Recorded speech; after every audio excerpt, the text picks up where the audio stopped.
Good morning. I'm Gary Amoroso, Executive Director of the Minnesota Association of School Administrators. Welcome to another edition of Take 5. I want to start off by giving an update on where we're sitting with the 2018 legislative session. I want to start off by thanking each of you that has taken the opportunity to have your voices heard when we've put out the various action alerts. I cannot stress enough how important it is for you to have your voice heard, to have the members of the legislature hear from you about how you feel about certain issues.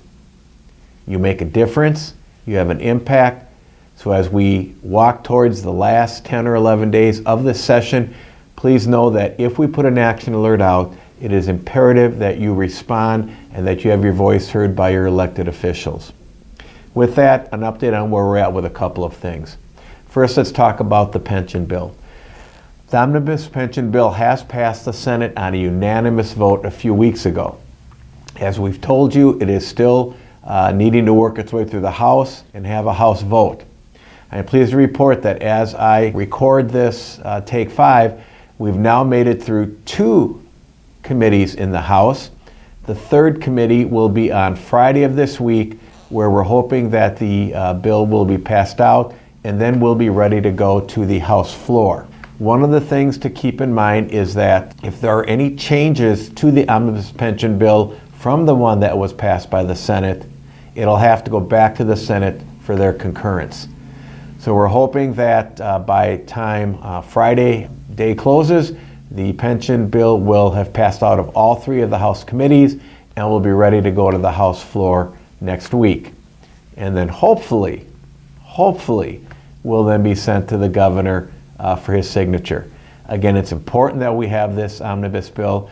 This will provide a little bit more of a foundation moving forward for the TRA pension system as well as the other pension systems. And the important thing from MASA's perspective is that the funding that will be needed to come from the districts over the course of the next 6 years, the additional funding will all be paid for by the state. And that's important because as we get 6 years out, that's $180+ million per year. And so we're very pleased that the current omnibus bill has that funding for the employer share coming from the state. And as you may recall, that was MASA's #1 fiscal priority for this session. I want to talk about where we're at with the E12 education bills. The bills are being reviewed now in conference committee.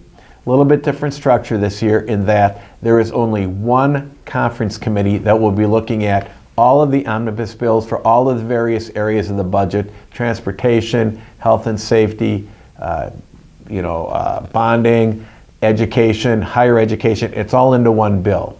And so that there is one conference committee, and we had our first conference committee hearing on Tuesday night. The conference committee will now be meeting every day, and it's going to take probably a number of meetings for us to get a sense of where they're headed in terms of thoughts about the E12 portion of the massive omnibus bill.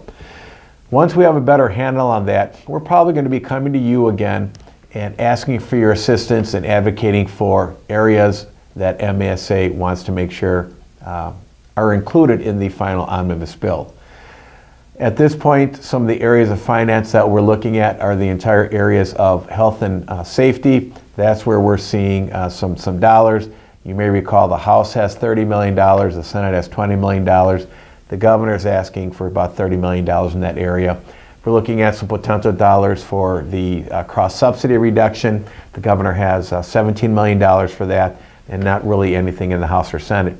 So we're going to be following all these bills. We'll be letting you know as the conference committee begins to really attack these issues, what it looks like and what you can do to support the MASA positions on the various topics.